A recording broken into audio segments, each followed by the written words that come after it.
Bismillahirrahmanirrahim. Assalamualaikum warahmatullahi wabarakatuh. Nama saya Aisyiti Aziza, NIM 18220168. Di sini saya akan menjawab pertanyaan dari nomor 5, 6, 8, 10, dan 11.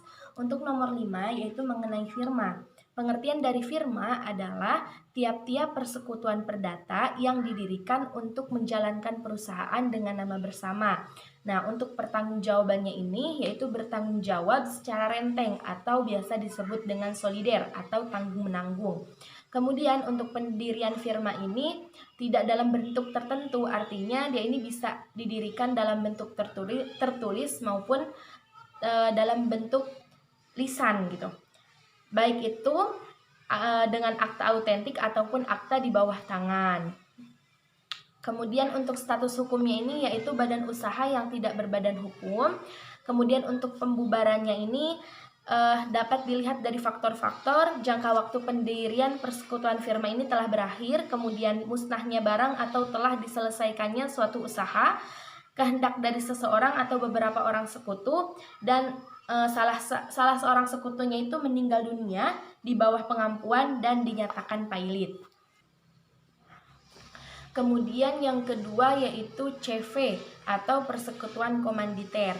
Nah, pengertian dari persatuan komanditer adalah persekutuan firma yang mempunyai satu atau beberapa sekutu komanditer beserta satu atau beberapa sekutu komplementer. Pertanggungjawabannya itu yaitu sekutu komanditer bertanggung jawab kepada sekutu komplementer dengan menyerahkan sejumlah pemasukan sesuai dengan pasal 19 KUHD. Pendirian untuk CV ini tidak diatur secara khusus mengenai cara mendirikannya, tetapi persekutuan komanditer ini didirikan dengan pembuatan anggaran dasar yang dituangkan dalam akta pendirian. Nah, oleh karena persekutuan komanditer bukan merupakan badan hukum, maka syarat pengesahan dari materi kehakiman ini tidak diperlukan. Untuk status hukum dari CV ini badan usaha yang tidak berbadan hukum. Kemudian pembubarannya ini terdapat dalam pasal 31 KUHD. Berakhirnya jangka waktu CV itu ditetapkan dalam anggaran dasar akibat pengunduran diri atau pemberhentian sekutu akibat perubahan anggaran dasar. Kemudian pertanggungjawaban para sekutu terhadap pihak ketiga, yaitu sekutu komplementer adalah sekutu yang berhak bertindak untuk dan atas nama CV dan bertanggung jawab terhadap pihak ketiga secara tanggung renteng sampai harta kekayaan pribadi. Kemudian perseroan terbatas. Ini nomor 8. Perseroan terbatas yaitu adalah suatu badan hukum untuk menjalankan usaha yang memiliki modal dari saham-saham yang pemiliknya ini memiliki banyak saham yang memiliki bagian sebanyak saham yang dimilikinya. Kemudian pertanggungjawabnya itu diatur dalam Undang-Undang Nomor 40 Tahun 2007 tentang perseroan terbatas, mengatur mengenai tanggung jawab sosial dan lingkungan.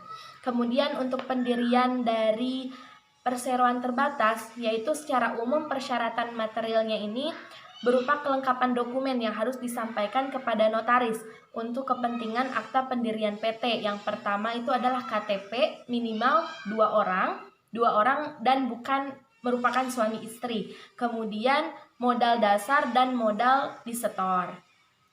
Nah, pendirian PT membutuhkan izin-izin seperti surat keterangan domisili perusahaan, kemudian NPWP, kemudian SIUP, kemudian tanda daftar perusahaan, dan pengusaha kena pajak. Status hukum dari PT ini adalah badan usaha yang berbadan hukum. Kemudian untuk pembubarannya terdapat dalam pasal 142 Undang-Undang Perseroan Terbatas.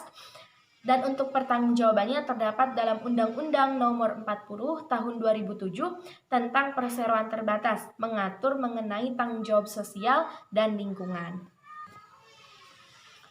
Kemudian nomor 10 yaitu BUMN. Untuk pengertian BUMN yaitu menurut Undang-Undang Nomor 19 Tahun 2003 tentang Badan Usaha Milik Negara, definisi badan usaha milik negara yang selanjutnya itu disebut BUMN adalah badan usaha yang seluruh atau sebagian besar modalnya ini dimiliki oleh negara melalui penyertaan secara langsung yang berasal dari kekayaan negara yang dipisahkan. Untuk pendiriannya itu pembentukan Perum atau Persero baru, kemudian perubahan bentuk unit instansi pemerintah menjadi BUMN, kemudian perubahan bentuk badan hukum BUMN, kemudian pembentukan BUMN sebagai akibat dari peleburan Persero dan Perum.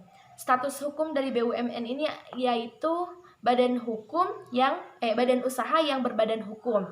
Kemudian untuk pembubarannya diatur dalam Peraturan Pemerintah Nomor 45 Tahun 2005 pada bab 8 mengenai pembubaran BUMN pasal 79 yang berbunyi pembubaran BUMN ditetapkan dengan peraturan pemerintah gitu.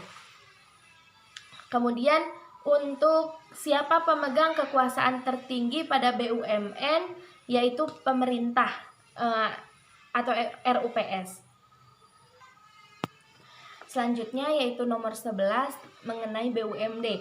Pengertian dari BUMD sendiri yaitu menurut Undang-Undang Nomor 23 Tahun 2014, BUMD adalah badan usaha yang sebagian besar sahamnya ini dimiliki oleh pemerintah daerah yang dipisahkan dari kekayaan daerah, yang mana hasil dari BUMD digunakan untuk pengembangan daerah. Pendirian BUMD ini yaitu dibentuk untuk mewujudkan tujuan mulia dalam pemenuhan kebutuhan masyarakat yang dibarengi dengan pencapaian keuntungan finansial untuk menambah pendapatan asli daerah atau PAD. Status hukumnya ini yaitu badan usaha yang berbadan hukum. Kemudian untuk pembubaran BUMD sendiri yaitu peraturan daerah yang diatur dalam pasal 29 Undang-Undang Nomor 5 Tahun 1962 tentang perusahaan daerah. Pembubaran BUMD yang dilakukan dengan peraturan daerah berlaku setelah peraturan daerah itu disahkan. Kemudian siapa pemegang tertinggi pada BUMD yaitu pemerintah daerah, karena pemerintah memegang segala hak atas kekayaan dan usaha. Nah, kemudian mohon maaf terlewat untuk pertanggungjawaban dari BUMN dan BUMD yaitu secara yuridis penyertaan negara dalam BUMN atau BUMD Persero merupakan kekayaan negara yang dipisahkan. Nah, kekayaan itu demi hukum menjadi kekayaan Persero sehingga dalam tindakan bisnisnya apabila timbul kerugian, maka kerugian tersebut dikategorikan sebagai kerugian perusahaan Persero BUMN atau BUMD. Dan bukan kerugian negara yang tunduk pada sistem APBN atau APBD. Kemudian pertanggungjawaban direksi BUMN atau BUMD Persero sebagai pengurus perseroan adalah pertanggungjawaban hukum keperdataan karena direksi mengelola kekayaan perseroan sebagai badan hukum keperdataan.